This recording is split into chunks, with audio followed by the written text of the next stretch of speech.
कार्तिक महीने का एक नियम बना लो आप भी, कोई सा भी एक नियम। शाम के समय पर दिया लगाऊंगी मैं बेलपत्री के पेड़ के नीचे, पीपल के वृक्ष के नीचे या आंवले के वृक्ष के नीचे। वहां लगाने नहीं जा सकती तो अपने दरवाजे के बाहर लगाऊंगी, तुलसी के क्यारे में लगाऊंगी। ये भी नहीं कर सकती, परिंदे पर दिया लगाऊंगी, जहां पानी का मटका हो, हंडा हो, वहां लगा दूंगी। ये भी नहीं कर सकती तो पूरे कार्तिक के महीने में दरवाजे पर मैं पानी छीटूंगी। इतना तो बना सकते हो कि अपने घर के दरवाजे पर मैं पानी छीट दूंगी, द्वार पर जल का छींटा कर दूंगी।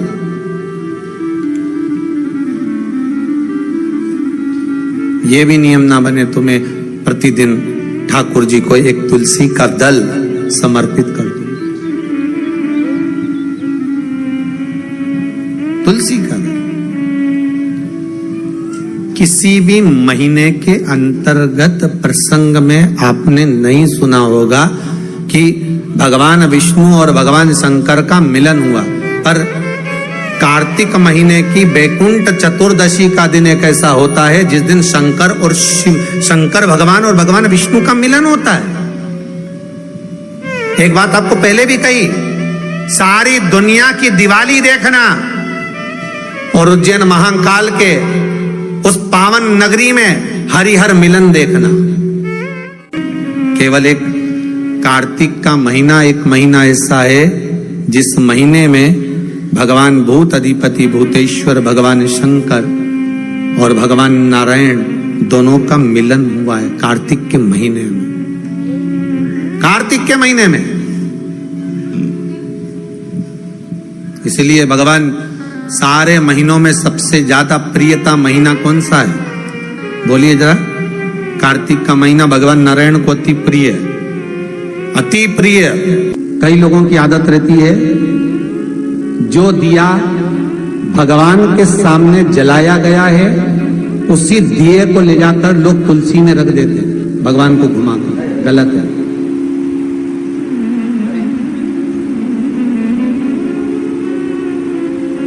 अखंड सौभाग्य पाने वाली नारियां, अखंड सौभाग्यवती स्त्रियां भगवान के सामने जला हुआ दिया ले जाकर तुलसी के क्यारे में नहीं रखती।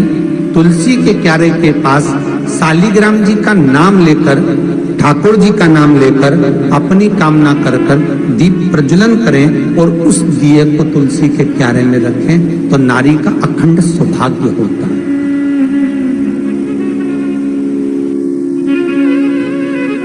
अखंड सौभाग्य। कई माताओं की आदत हमने देखी है, हाँ, दो पर्व या कोई घर में पूजन हो रही हो विशेष, जिसमें ब्राह्मण के मुख से, ब्राह्मण के मुखाग्रविंद से श्लोक बोले गए हो, मंत्र उच्चारण किया गया हो, या कोई विशेष पर्व है, उस दिन सारे देवताओं के लिए आपने दीप लगाया है, उसमें से दीप ले जाके आप तुलसी में रख सकते।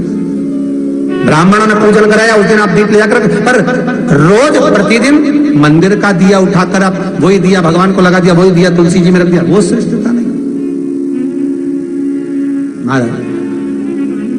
वो श्रेष्ठता का भाव नहीं व्यक्त करेगा, आपको दीप बदलना। एक बहुत सुंदर बात कार्तिक के माध्यम से लीजिएगा अपने जीवन में उतार। कार्तिक के 7 नियम हैं, उसमें पहला दीपदान, दूसरा तुलसी पूजन, तीसरा भूमि पर शयन, चौथा शरीर पर तेल नहीं लगाना, पांचवा सुंदर दलहन की चीजों का त्याग करना, और छठा ब्रह्मचार्य व्रत का पालन करना, और सातवां अपने जीवन में कार्तिक के महीने में चाहे वाणी का संयम हो, चाहे भोजन का संयम हो, चाहे शब्दों का संयम हो, चाहे दृष्टि का संयम हो, चाहे इंद्रियों का संयम हो, वो संयम। आप भले 7 नियम नहीं कर रहे कार्तिक के, भले एक नियम करो, पर वो नियम हमारा पूर्ण चलना चाहिए। उसके नियम